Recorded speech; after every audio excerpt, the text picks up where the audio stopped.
introduced this chapter and we had revised the some of the knowledge that we had gained with respect to this topic in our previous classes.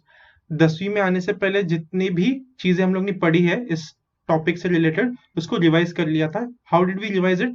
We had revised it through 7 can you recall type of questions given in your textbook. Okay. Next, in the last learning session, we had seen the connection between living organisms and life processes. So, इसका conclusion क्या था कि हमारे organs continuously काम कर रहे हैं independently और and with coordination. तो उसके लिए उनको continuously energy की जरूरत पड़ती है. Okay, that was the conclusion from this part. And at the end, we had seen an introduction to respiration. Okay, respiration के बारे में क्या पढ़ा था हम लोग ने? We had seen कि वो दो टाइप के होते हैं. एक तो है बॉडी लेवल पे. सो बॉडी लेवल पे रेस्पिरेशन क्या होता है? Exchange of oxygen and carbon dioxide of the body with the surroundings. Okay, that is your body level का रेस्पिरेशन. और दूसरा होता है सेल्युलर लेवल पे रेस्पिरेशन. सो सेल्युलर लेवल पे रेस्पिरेशन क्या होता है? It is oxidization of your food stuffs so that you can get energy out of it. So ये दो टाइप्स के रेस्पिरेशन हम लोग ने देखे थे लास्ट लर्निंग सेशन में. सो in this learning session, we are going to see the connection between living organisms and energy production. Okay, living organisms में energy कैसे produce होती है ये हम लोग देखने वाले हैं. And we are going to see aerobic respiration in detail. अभी aerobic respiration क्या होता है? That we'll see in the upcoming slides. The new word we are going to learn today is cytoplasm. तुम लोग में से बहुत सारे लोगों को already पता होगा cytoplasm मतलब क्या, कि हम लोग ने already previous classes में बहुत बार पढ़ चुके हैं cytoplasm. बट इन बायोलॉजी ऐसे छोटे छोटे टर्म्स का मतलब पता होना काफी इंपॉर्टेंट है. So that's why I wanted to learn this as a new word we are learning and copy it down उसके मीनिंग के साथ at the end of the learning session. Okay, just so that you can remember these important terms in biology. So before we begin anything I want to discuss a few can you tell type of questions given on your page number 13 of the textbook. Okay, so I'm not going to read out these questions. I'm going to directly dive into the answers of these questions. So the first question is, how many atoms of C for carbon, H for hydrogen and O for oxygen are respectively present in a molecule of glucose? So glucose क्या है? Glucose is basically एक molecule है sugar का. So glucose is a sugar molecule और उसमें कितने carbon, कितने hydrogen और कितने ऑक्सीजन एटम्स प्रेजेंट है ये बताना है. So just so that you all can see how a glucose molecule looks like, मैंने राइट साइड में एक फोटो डाल दिया ग्लूकोज का, ग्लूकोज के मॉलिक्यूल का. ओके, सो यहाँ जहां पे भी C लिखा है those are all carbon atoms, जहां पे O लिखा है those are all oxygen atoms और जहां पे भी H लिखा है those are hydrogen atoms. Okay, so एक तरीका होगा इस क्वेश्चन को आंसर करने का. तुम लोग यहाँ इस मॉलिक्यूल में से कितने कार्बन एटम है गिन लो, फिर आंसर लिख दो. कितने हाइड्रोजन एटम्स है गिन लो, आंसर लिख दो. कितने ऑक्सीजन एटम्स है गिन लो इस मॉलिक्यूल के फोटो से और आंसर लिख दो. या फिर you all can deduce that information from the molecular formula of glucose. Okay, तो glucose का molecular formula क्या है? C6H12O6. So glucose is a very important molecule in biology. Okay, so तुम लोग को उसका molecular formula हमेशा by heart होना चाहिए. So glucose का molecular formula क्या है? C6H12O6. So इसमें से directly भी आंसर मिल जाता है. कितने कार्बन के एटम्स है? 6 कार्बन के एटम्स. हाइड्रोजन के कितने एटम्स है? 12. और ऑक्सीजन के कितने एटम्स है? 6. So directly you can write it from the molecular formula of glucose also तुम लोग को अगर लगता है कि तुम लोग को ये molecule ड्रॉ करना चाहिए नोटबुक्स में, then draw it. If you all think you all need not draw this molecule in your notebook, don't draw it. Okay, but बस ये क्वेश्चन और ये आंसर लेफ्ट साइड में जो दिया वो लिख लेना. ये molecule अगर तुम लोग को मन कर रहा है ड्रॉ करने का तो ही करो. Okay, I am leaving that decision up to you all. Next, which type of chemical bonds are present between all these atoms? ये सारे atoms के बीच में कौन सा टाइप के bonds present है? So basically जो काले काले डंडे दिख रहे हैं तुम लोग को, यहाँ पे कार्बन और हाइड्रोजन के बीच में एक ब्लैक स्टिक है, यहाँ पे कार्बन कार्बन के बीच में ब्लैक स्टिक है. जो कुछ भी ब्लैक स्टिक्स है वो सब बेसिकली तुम्हारे कोवैलेंट बॉन्ड्स है. ओके, कोवैलेंट बॉन्ड्स क्या है? हम लोग ने again we have studied in previous classes. Covalent bonds में इलेक्ट्रॉन शेयर करते हैं वो लोग एक दूसरे के साथ. Those are known as covalent bonds. So in इस मॉलिक्यूल में सारे एटम्स एक दूसरे से कोवैलेंट बॉन्ड से जुड़े हुए हैं. Okay, next question. In terms of chemistry what happens actually when a molecule is oxidized? जब भी एक मॉलिक्यूल ऑक्सीडाइज होता है तब एक्चुअली केमिस्ट्री के हिसाब से क्या हो रहा है? सो मैंने तुम लोग को एक इजी वे बताया था राइट, ऑक्सीडेशन के बारे में सोचने के लिए. इजी वे क्या है? ऑक्सीजन से कंबाइन होना यानी ऑक्सीडेशन. सो जो कोई भी चीज ऑक्सीजन से कंबाइन हो रही है we will say it is being oxidised. ये एक तरीका है उसको देखने के लिए. केमिस्ट्री वाइज केमिकल टर्म्स में तुम लोग एक और तरीके से उसको देख सकते हो। कैसे देख सकते हो? When an element is oxidized in chemical terms, it loses electrons and gains a positive charge. Okay, loses electrons and gains a positive charge. So, अगर तुम्हारे if you're an atom or a molecule, अगर तुम में से electrons चले जा रहे हैं, if you lose electrons, उसको भी ऑक्सीडेशन बोलते हैं। और इलेक्ट्रॉन्स का चार्ज क्या? इलेक्ट्रॉन्स का चार्ज है नेगेटिव। सो कभी भी अगर नेगेटिव चार्ज तुम्हारे में से बाहर निकल रहा है तो तुम्हारा चार्ज क्या हो रहा है? Positive, right? सो जैसे ही तुम्हारे इलेक्ट्रॉन्स कम हो जाएंगे तुम पे पॉजिटिव चार्ज बढ़ते जाएगा। सो इलेक्ट्रॉन लूज होने को भी तुम लोग ऑक्सीडाइजेशन बोल सकते हो। So in chemical terms oxidization means you are losing electrons. Okay, next we are seeing living organisms and energy production. So the first point is carbohydrates of the food that we consume every day are mainly utilized for production of energy. Okay, जो हम लोग हमारे खाने में से हम लोग को जो कुछ भी कार्बोहाइड्रेट्स मिलता है वो ज्यादा करके किसके लिए यूज होता है? एनर्जी को प्रोड्यूस करने में यूज होता है। Okay, required for daily need, ये एनर्जी हम लोग को किसके लिए लगती है? जो कुछ भी हमारी रोज की जरूरत है उसके लिए लगती है। This energy is obtained in the form of ATP. तो ये एनर्जी किस फॉर्म में मिलता है? एटीपी के फॉर्म में मिलता है। ATP is a molecule, molecule का नाम है एटीपी, एडिनोसाइन ट्राइफॉस्फेट, और ये एनर्जी का करेंसी है हमारे बॉडी में। अगर कुछ भी एनर्जी यूज करनी होगी तो एटीपी के फॉर्म में हम एनर्जी यूज कर सकते हैं। फॉर दिस पर्पस, कौन से पर्पस के लिए? Production of energy. Okay, ATP बनाने के लिए।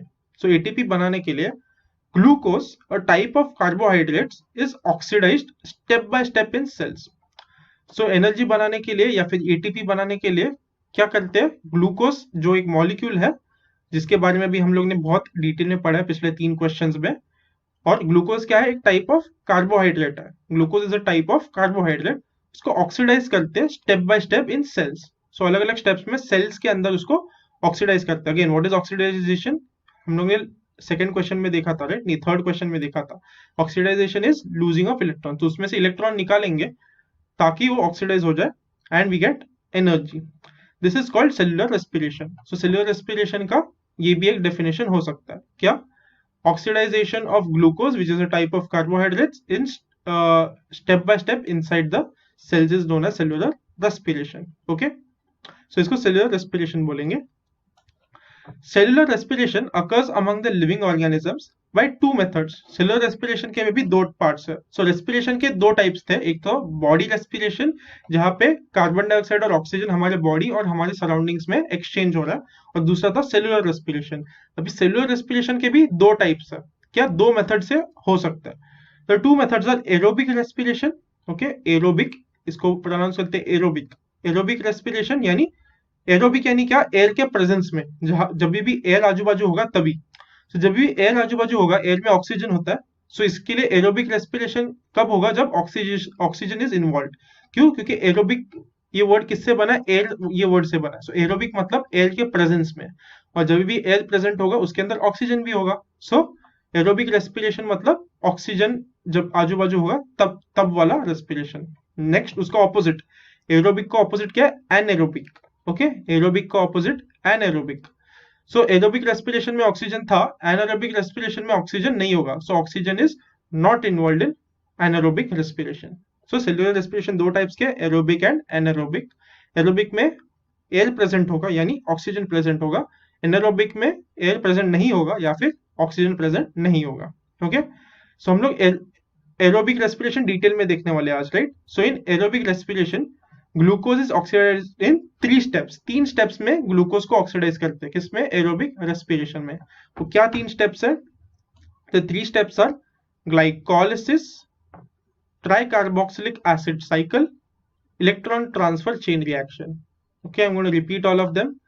Glycolysis, and I would encourage you all to say this after me. Okay, वरना तुम लोग को पता होगा उसका स्पेलिंग क्या, उसको वो दिखता कैसा उसका स्पेलिंग, पर तुम लोग प्रोनाउंस नहीं कर पाओगे, उसके बारे में बात नहीं कर पाओगे। So say these words after me while you are watching the video. Glycolysis, tricarboxylic acid cycle, electron transfer and chain reaction. Okay, so ये 3 स्टेप्स है और इन तीनों स्टेप्स को हम लोग डिटेल में देखने वाले हैं। So before moving further, I want to give you all some advice. Okay, so जो next part है, it is going to look very difficult और बहुत complicated दिखने वाला है, but टू बी ऑनेस्ट इतना कॉम्प्लिकेटेड और डिफिकल्ट है नहीं, उसमें बस बहुत सारे नए नए और बड़े बड़े वर्ड्स है, but you need not be afraid of them.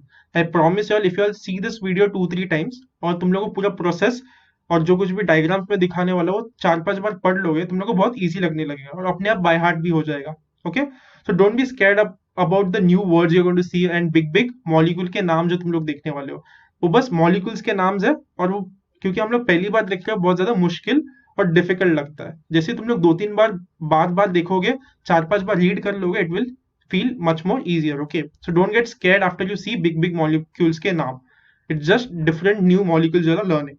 Okay, with this caution let us move ahead. Okay, so first हम लोग कौन सा देखने वाले, ग्लाइकोलाइसिस देखने वाले। Before we actually deep dive into glycolysis, one interesting fact about this entire process is जो second step है ट्राइकार्बोक्सिलिक एसिड साइकिल, उसको क्रेब्स साइकिल भी बोलते हैं। ओके, क्रेब्स साइकिल क्यों? क्रेब ये बेसिकली एक साइंटिस्ट का नाम है। So the cyclical reactions of tricarboxylic acid cycle were discovered by sir Hans Kreb. So ये एक साइंटिस्ट का नाम है हैंस क्रेब, और उनको रिस्पेक्ट से सर बोला जाता है। Okay, he has been awarded the Nobel Prize in 1953 for this discovery। तो ये जो सेकंड स्टेप का डिस्कवरी है वो क्रेब ये साइंटिस्ट ने किया था, और उस सेकेंड स्टेप का नाम ही अभी क्रेब साइकिल बन गया, और इस सेकेंड स्टेप की डिस्कवरी के लिए उसको 1953 में नोबेल प्राइज मिला था। तो इतना इंपॉर्टेंट ये पूरा प्रोसेस है, क्योंकि इसी प्रोसेस से पता चलता है कि हमारी ह्यूमन बॉडीज में एनर्जी कैसे बनी है। So it was a very important discovery, और इसकी वजह से हम लोग को हमारी ह्यूमन बॉडी कैसे काम करती है इसके बारे में बहुत नया इंफॉर्मेशन मिल गया। Okay, so it's an interesting fact about ये किसने डिस्कवर किया था। Okay, now let us deep dive into glycolysis. Okay, so first step in aerobic respiration at cellular level is glycolysis. So glycolysis क्या है? Okay, before glycolysis aerobic respiration क्या है? जो glucose है, ग्लूकोज का एक टाइप ऑफ कार्बोहाइड्रेट, उसको oxidise करने वाले हैं। ओके, सो ग्लाइकोलाइसिस में क्या होने वाला है, ये जो ग्लूकोज मॉलिक्यूल है ये ऑक्सीडाइज होने वाला है। कहाँ पे ऑक्सीडाइज होने वाला है? ये जो सेल का फोटो है, सेल के अंदर साइटोप्लाज्म होता है। सो साइटोप्लाज्म क्या है? बेसिकली सेल के अंदर जो मटेरियल होता है उसको साइटोप्लाज्म बोलते हैं। सो ये सेल के अंदर जो लाइट ब्लू या स्काई ब्लू कलर का मटेरियल दिख रहा है उसको बोलेंगे साइटोप्लाज्म। सो ग्लाइकोलाइसिस में ग्लूकोज को साइटोप्लाज्म के अंदर ऑक्सीडाइज करते हैं। ओके, सो जब ग्लाइकोलाइसिस में ग्लूकोज को ऑक्सीडाइज करेंगे तब क्या क्या मिलेगा तुम लोग को? तुम लोग को दो मॉलिक्यूल्स ऑफ पायरुविक एसिड मिलेगा। Okay, again what is pyruvic acid? एक मॉलिक्यूल का नाम है। क्या मॉलिक्यूल है? C3H4O3। ये मॉलिक्यूल को बोलते हैं पायरुविक एसिड। ये कब मिलेगा? जब ग्लूकोज को ऑक्सीडाइज करेंगे। सो ग्लूकोज को ऑक्सीडाइज करके दो मॉलिक्यूल मिल रहे हैं पायरुविक एसिड के, प्लस दो मॉलिक्यूल मिल रहे हैं एटीपी के। अगेन एटीपी क्या है? Adenosine triphosphate. ये बेसिकली एनर्जी का करेंसी है, जितना ज्यादा एटीपी उतना ज्यादा energy. Next 2 NADH twice. Okay, दो मॉलिक्यूल मिल रहे हैं NADH2 के। ओके, सो NADH का फुल फॉर्म क्या है? Again NiCO। ये बस लंबा नाम है मॉलिक्यूल का, अगर तुम लोग ये 4-5 बार बोल दोगे अपने आप मॉलिक्यूल का नाम बाय हार्ट हो जाएगा। ओके, सो इसको प्रोनाउंस कैसे करना है? NiCO, nico, TINA tina, MIDE mide, nicotinamide. Okay, nicotinamide. Next adenine, AD जो है उसके लिए adenine. Okay, and dinucleotide, DI यानी डाई, NU यानी nu, CLEO cleo, TIDE tide, dinucleotide. So पूरा का पूरा मॉलिक्यूल का नाम क्या हो गया? Nicotinamide, adenine, die nucleotide. I'll repeat that once more. Try to repeat this name of the molecule after me while you are watching the video. Okay, nicotinamide adenine dinucleotide. One more time we'll do this. Nicotinamide adenine dinucleotide. Say this after me. Okay, I hope you are able to pronounce this molecule का नाम। okay, और ये molecule का नाम याद रखना है। NADH twice क्या है? Nicotinamide adenine dinucleotide. सो हम लोग क्या बोल रहे थे? ग्लूकोज को साइटोप्लाज्म में ऑक्सीडाइज करने के बाद क्या मिलेगा? दो पायरुविक एसिड के मॉलिक्यूल्स, दो एटीपी, दो NADH ट्वाइस और दो वाटर के मॉलिक्यूल्स मिलेंगे। कब? ग्लूकोज को ऑक्सीडाइज करने के बाद। कहाँ पे? साइटोप्लाज्म में। ये हो गया फर्स्ट स्टेप। ये स्टेप में ग्लाइकोलिसिस जो स्टेप चल रहा है हमारा, उसी में पायरुविक एसिड फिर बाद में किस में कन्वर्ट हो जाएगा, एसिटिल कोएंजाइम ए में। ओके, अगेन ये क्या है, ये बेसिकली एक मॉलिक्यूल का नाम है। Okay, acetyl coenzyme A, repeat this after me while watching the video, acetyl coenzyme A, acetyl coenzyme A. Okay, so pyruvic acid के जो दो मॉलिक्यूल्स मिले थे वो किस में कन्वर्ट हो जाएंगे, एसिटाइल कोएंजाइम ए में कन्वर्ट हो जाएंगे। और जब ये कन्वर्जन होगा उसके बाद क्या मिलेगा, वापस दो NaDH ट्वाइस के मॉलिक्यूल्स मिलेंगे और दो कार्बन डाइऑक्साइड के मॉलिक्यूल्स मिलेंगे। So this is your glycolysis process, first step of aerobic respiration. Glucose will get oxidised inside cytoplasm of a cell, and after oxidation you will get two molecules of pyruvic acid, two molecules of ATP, two molecules of NADH twice. NADH twice क्या है, nicotinamide adenine dinucleotide, and two molecules of water.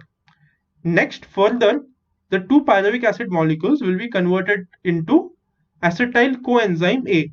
Okay, acetyl coenzyme A, और जब वो convert होगा acetyl 2 coenzyme acetyl coenzyme ए में, तब तुम लोग को और दो मॉलिक्यूल्स मिलेंगे NaDH ट्वाइस के, और दो मॉलिक्यूल्स मिलेंगे कार्बन डाइऑक्साइड से। So just copy this entire chart in your notebook. तुम लोग को अगर ये सेल को इतना डिटेल में ड्रॉ नहीं करना है तो भी चलेगा, बट जस्ट राइट की ग्लूकोज साइटोप्लाज्म में ऑक्सीडाइज हो रहा है। ओके, यहाँ पे साइटोप्लाज्म लिख देना ब्रैकेट में। Don't draw this cell in so much detail, but ये टेबल को ड्रॉ कर लेना, और इस टेबल से तुम लोग को ये पूरा प्रोसेस याद हो जाएगा। 3-4 बार इस टेबल को पढ़ लो, तुम लोग को प्रोसेस याद हो जाएगा। Okay, so that's your first step. So first step में ये जो एसिटाइल कोएंजाइम ए, इसको कभी कभी शॉर्ट फॉर्म में एसिटाइल कोए भी बोलते हैं। ओके, एसिटाइल कोए, एंजाइम ये वर्ड को हटा देते हैं शॉर्ट फॉर्म में बोलने के लिए। सो यहाँ पे कितने मिले हम लोग को, 2 एसिटाइल कोए मिले हैं। सो ये 2 एसिटाइल कोए अगले स्टेप में यूज होने वाले। So next step is try carboxylic acid cycle, और इसको कौन सा साइकिल, और एक क्या नाम है, Krebs cycle, which is given based on a scientist name called Krebs. Okay, so tricarboxylic acid cycle है सेकंड स्टेप का नाम। सो हम लोग को पिछले स्टेप में क्या मिला था, एसिटाइल कोएंजाइम है, जिसको शॉर्ट फॉर्म में बोलते हैं एसिटाइल कोए, वो अब माइटोकॉन्ड्रिया के अंदर जाने वाला है। तो पिछला जो स्टेप है ग्लाइकोलाइसिस, ये कहाँ पे होता है, सेल के साइटोप्लाज्म के अंदर हुआ था। अब ये साइटोप्लाज्म के अंदर जो एसिटाइल कोएंजाइम ए बन गया था, वो अब माइटोकॉन्ड्रिया के अंदर जाने वाला। तो सेल के अंदर माइटोकॉन्ड्रिया होता है, राइट। एंड माइटोकॉन्ड्रिया तुम लोग ने पढ़ा होगा, mitochondria is the power house of the cell. क्यों बोलते हैं power house of the cell, कि इसके अंदर सेलुलर रेस्पिरेशन होता है, और उसके अंदर से सेलुलर रेस्पिरेशन की वजह से हम लोग को एनर्जी मिलने वाली, इसलिए उसको power house of the cell बोलते हैं। ओके, सो तो ये जो एसिटाइल कोएंजाइम ए है, ये माइटोकॉन्ड्रिया के अंदर जाने वाला है, और जब ये माइटोकॉन्ड्रिया के अंदर जाएगा तब क्या होने वाला है, there will be a series of chain reaction. Okay, यहाँ पे कुछ रिएक्शंस होने वाले, साइक्लिक रिएक्शंस होने वाला है। ओके, साइक्लिक यानी जहां से स्टार्ट किया था वहीं पे जाके एंड हो जाएगा, और ऐसा साइकिल चलते रहेगा। सो ऐसे कुछ टाइप के रिएक्शंस, जिसको बोलते हैं try carboxylic acid cycle reactions, यहाँ पे होने वाले हैं। किसके ऊपर, एसिटाइल को ए पे होने वाले हैं। ओके, और जब ये रिएक्शंस होंगे क्रेब्स साइकिल्स की या फिर ट्राई कार्बोक्सिलिक एसिड साइकिल के रिएक्शंस होंगे, तब तुम लोग को 4 चीजें मिलने वाली है। ओके, फर्स्ट चीज क्या मिलने वाली है, वापस कार्बन डाइऑक्साइड मिलेगा, थोड़ा सा पानी मिलेगा, वाटर मॉलिक्यूल्स, वापस NaDH ट्वाइस मिलेगा। NaDH twice we have already seen, nicotinamide adenine die nucleotide, और एक नया मॉलिक्यूल मिलेगा, that is FADH twice. NaDH twice तो हम लोग को पता है, FADH ट्वाइस क्या है, FADH twice is फ्लैविन adenine dinucleotide. Okay, so adenine dinucleotide same रहेगा, बट से N की जगह पे F आ गया ना, तो N यहाँ पे क्या था, निकोटिनामाइड था, F यहाँ पे क्या है, फ्लैविन है। Okay, flavin, F for flavin. So ये साइक्लिक रिएक्शंस के बाद क्या 4 चीजें मिल रही है, carbon dioxide, water, NaDH twice और FADH ट्वाइस। और अगेन ये NaDH ट्वाइस का फुल फॉर्म क्या है, FADH ट्वाइस का फुल फॉर्म क्या है, तुम लोग को पता होना चाहिए। Okay, you should know the name of those molecules. So ये था second cycle, which is known as tricarboxylic acid cycle और the Krebs cycle. Okay, so इसमें से जो NaDH ट्वाइस और FADH ट्वाइस, ये दो जो मॉलिक्यूल्स मिले हैं, that is going to be used in the next cycle as well. Okay, और नेक्स्ट स्टेप एज वेल। तो ये दो मॉलिक्यूल्स तुम लोग को याद होने चाहिए, ये नेक्स्ट स्टेप में भी यूज होंगे। So the next step is electron transfer chain reaction, ये भी कहाँ पे हो रहा है, ये भी माइटोकॉन्ड्रिया के अंदर ही हो रहा है. Okay, third step is also being taken place in the mitochondria of the cell. Okay, so Krebs cycle से निकलने के बाद हम लोग को दो मॉलिक्यूल्स कौन से मिले थे, NADH ट्वाइस मिला था और FADH ट्वाइस मिला था. सो भी NADH ट्वाइस और FADH ट्वाइस के बीच में क्या होने वाला है, इलेक्ट्रॉन ट्रांसफर चेन रिएक्शन होने वाला है. क्या होने वाला है, इलेक्ट्रॉन ट्रांसफर चेन रिएक्शन. किसके बीच में, NADH ट्वाइस और FADH ट्वाइस के बीच में. और ये इलेक्ट्रॉन ट्रांसफर चेन रिएक्शन होने के बाद क्या मिलने वाला है, ये NADH ट्वाइस में से 3 ATP मिलेंगे और FADH ट्वाइस में से 2 ATP मिलेंगे और थोड़ा सा और कुछ वाटर मॉलिक्यूल्स भी मिलेंगे. ओके, और ये हम लोग को चाहिए था, राइट. हम लोग क्यों कर रहे हैं ये सब क्यों हो रहा है anaerobic respiration at cellular level, ये इसलिए हो रहा है ताकि हम लोग ऑक्सीडेशन करके एनर्जी बना सके. एनर्जी किस फॉर्म में बनने वाली है, एनर्जी बनने वाली है ATP फॉर्म में. तो ये ATP हम लोग को चाहिए था, राइट. हम लोग को 5 मॉलिक्यूल्स ATP मिल गए हैं. 3 मॉलिक्यूल्स मिले NADH ट्वाइस से और 2 ATP के मॉलिक्यूल्स मिल गए FADH ट्वाइस से. तो हम लोग को जितना एनर्जी चाहिए था उतना मिल गया. So after this step your aerobic respiration at cellular level is complete. Okay, so I'm quickly going to revise the entire all the 3 steps. Okay, और इन 3 steps को तुम लोग इस टेबल से याद रख सकते हो. Okay, what is this table, process of energy production through aerobic respiration of carbohydrates, proteins and fats. So हम लोग ने सिर्फ कार्बोहाइड्रेट से कैसे पैदा होता है देखा, राइट. कार्बोहाइड्रेट्स का एग्जांपल क्या है, ग्लूकोज. तो ग्लूकोज से कैसे बनता है ये देखा है. प्रोटीन्स और फैट से अभी तक हम लोग ने नहीं देखा है. सो फर्स्ट कार्बोहाइड्रेट जो है उसका एक एग्जांपल है glucose. Glucose will go under glycolysis. Okay, glycolysis कहाँ पे हो रहा है, साइटोप्लाज्म के अंदर हो रहा है. साइटोप्लाज्म के अंदर ग्लाइकोलिसिस होने के वजह से पाइरुविक एसिड के मॉलिक्यूल्स बनेंगे. पाइरुविक एसिड के मॉलिक्यूल्स एसिटाइल कोएंजाइम ए बन जाएंगे. फिर एसिटाइल कोएंजाइम ए कर्ब साइकिल से जाएंगे और कर्ब साइकिल से जाने के बाद इलेक्ट्रॉन ट्रांसफर चेन रिएक्शन होगा और इलेक्ट्रॉन ट्रांसफर चेन रिएक्शन के बाद तुम लोग को कार्बन डाइऑक्साइड मिलेगा, वाटर मॉलिक्यूल्स मिलेंगे और एनर्जी मिलेगा in the form of ATP. Okay, so तुम लोग इस टेबल से याद रख सकते हो. ये लिपिड्स और प्रोटीन से क्या होता है that will see next. Okay, so ATP, let us see what ATP does in detail. Okay, so यहाँ पे लेफ्ट में जो फोटो दिख रहा है that is the photo of ATP. So इसके 3 पार्ट्स है. ओके, यहाँ पे एक है एडेनाइन. एडेनाइन बेसिकली नाइट्रोजन के एटम से बना है. ओके, एडेनाइन, ये जो 2 ब्लू कलर के बॉक्सेस दिख रहे हैं तुम लोग को, that part is known as adenine, जो नाइट्रोजन से बना है. Next is ribose. सो ये जो 5 साइड्स का शेप बना है, पेंटेन बोलते हैं इसको. पेंटेन, 5 साइड्स के शेप को पेंटेन बोलते हैं. सो ये जो पेंटेन है ये राइबोस पार्ट बोलते हैं इसको. ओके, सो एडेनाइन और राइबोस ये 2 पार्ट्स है. एंड लास्ट पार्ट एंड में क्या है, फॉस्फोरस के ग्रुप्स है, P फॉर फॉस्फोरस, और वो लोग बॉन्ड से अटैच्ड है एक दूसरे से. ओके, सो ATP में जो एनर्जी है वो किससे आती है, वो जो बॉन्ड्स है फॉस्फोरस ग्रुप्स के बीच में, उसमें से एनर्जी आती है. Okay, so phosphate bonds with more energy. So यहाँ पे जो बॉन्ड्स है फॉस्फेट ग्रुप्स के बीच में, वहां से एनर्जी आने वाली है. सो क्योंकि यहाँ पे तीनों फॉस्फेट ग्रुप्स एक दूसरे से कनेक्टेड है, यहाँ पे बैटरी फुल दिखा है. बैटरी फुल दिखा है यानी एनर्जी फुल है. ये जो ATP मॉलिक्यूल है उसमें अभी भी एनर्जी है. ओके, सो समझो अभी यहाँ से क्या हो रहा है, एक जो बॉन्ड है वो टूट रहा है, एक फॉस्फेट ग्रुप निकल रहा है. कैसे निकल रहा है, बॉन्ड, ये बीच में जो बॉन्ड था वो टूटने के वजह से वो निकल रहा है. सो जैसे ही वो टूट गया एनर्जी रिलीज होने वाला है. और क्योंकि एनर्जी रिलीज हो रही है, यहाँ पे बैटरी का सिग्नल लो बता है क्योंकि अभी एनर्जी चला गया उस ATP मॉलिक्यूल से. सो यहाँ पे वो ATP था, एडिनो ट्राइफॉस्फेट, ट्राई यानी 3, फॉस्फेट के 3 ग्रुप्स. यहाँ पे ATP जब एक बॉन्ड टूट जाता है तब 3 नहीं होंगे, 2 होंगे, राइट. सो अभी ATP क्या बन जाता है, ADP बन जाता है. ट्राइफॉस्फेट के यहाँ पे डाइफॉस्फेट बन जाता है. डाई मतलब 2.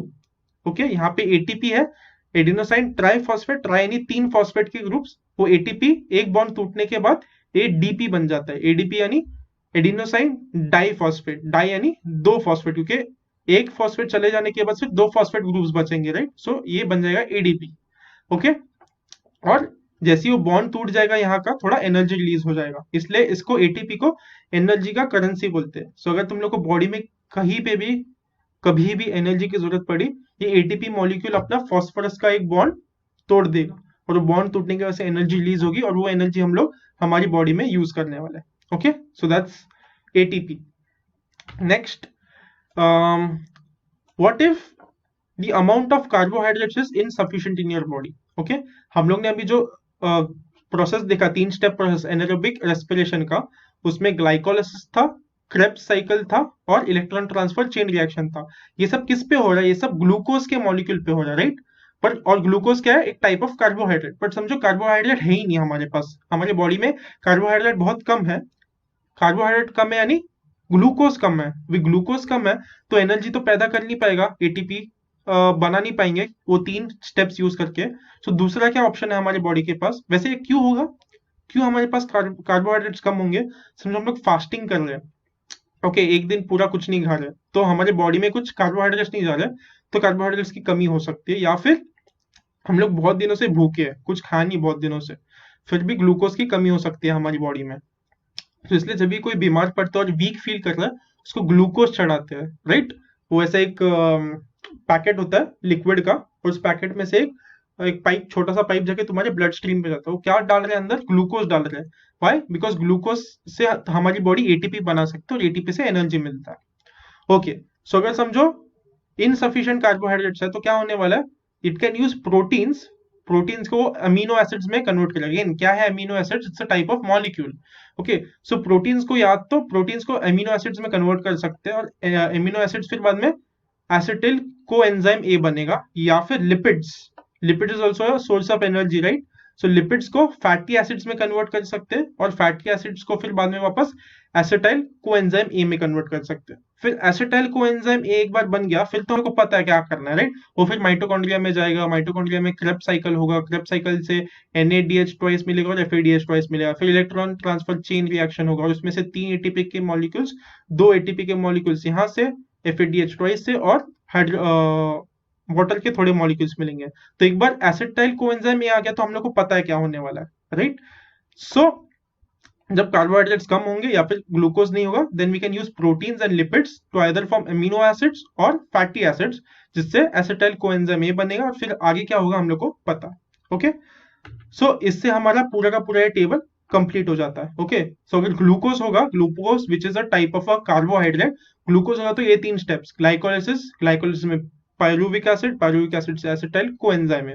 अगर समझो तुम्हारे पास कार्बोहाइड्रेट ज्यादा नहीं है, ग्लूकोज ज्यादा नहीं है, तो या तो लिपिड्स को तुम फैटी एसिड्स में कन्वर्ट करके एसिटाइल कोए बना सकते हो, या फिर प्रोटीन्स को तुम लोग एमिनो एसिड्स में कन्वर्ट करके एसिटाइल कोए बना सकते हो। और एसिटाइल कोए के बाद हम लोग को पता है क्रेब्स साइकिल होगा, इलेक्ट्रॉन ट्रांसफर चेन रिएक्शन होगा, और फिर बाद में एटीपी बनेगा और उसमें से एनर्जी मिलेगी।